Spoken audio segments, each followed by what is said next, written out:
ఆడవాడిని చూడకుండా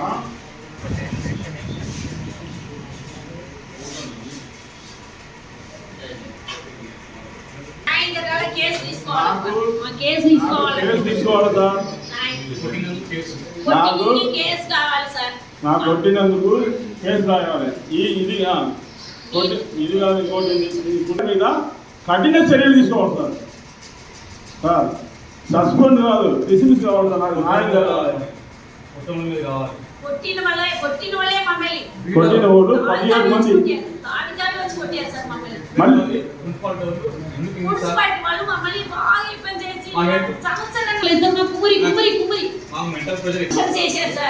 mental pressure చేసి మాకు కుమ్మురి లోపలే ఉంటాయి. ఎవరు అడుగుతాం, ఎట్లా అడుగుతాం? ఎక్కడికి పోయినా వాళ్ళ మనిషి ఉన్నారే, వాళ్ళ మనిషి ఏం చేద్దాం లేకపోయినా నిజంగా ముగ్గురిని వేస్ట్ మంచి పిల్ల ఒక మనిషి మంచిగా ఉంది, మనకు సత్తమా ముగ్గురు వాళ్ళ మీద పోతుంది అట్లా గొప్ప బాధపడ్డా సార్. ఎంఐ ఇబ్బంది మాకు మున్సిపాలిటీ వాళ్ళు ఎంఐ ఇబ్బంది చేయించారు సార్.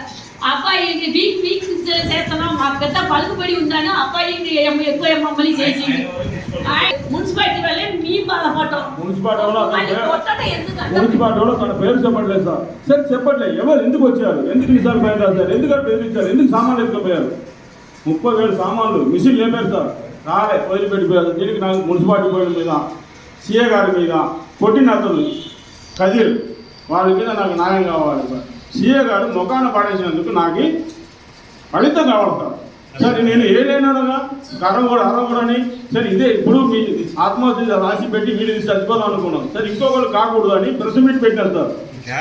ఇంకొకటి ఇలా కదిర్ లాంటి వాడు ఇంకొకటి ఉండకూడదు సార్. ఇంకొకటి సార్, ఈ V6కి ఒక విన్నపం పెడుతున్నాం సార్. V6కి ఇలాంటి చీడ పొరుగుని పెట్టుకోవద్దు, తీసేయండి సార్. మీ మీడియా ఇవ్వాలా, మీడియా ఇండియా మొత్తం వరల్డ్ మొత్తం ఈ 216 దేశాలకి మీడియా ఇవ్వాలా బయటికి తెచ్చేది ఏదైనా.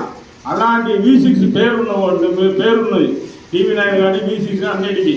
కానీ ఇలాంటి ఈయన సెటిల్మెంట్ చేస్తాడు సార్. కొత్తగూడెం, పాలవంచ, సర్దిపల్లి, తల్లాడ అని సెటిల్మెంట్ చేస్తారు సార్. సార్ అంబానీ కొడుకు రేంజ్లో ఉంటాడు సార్.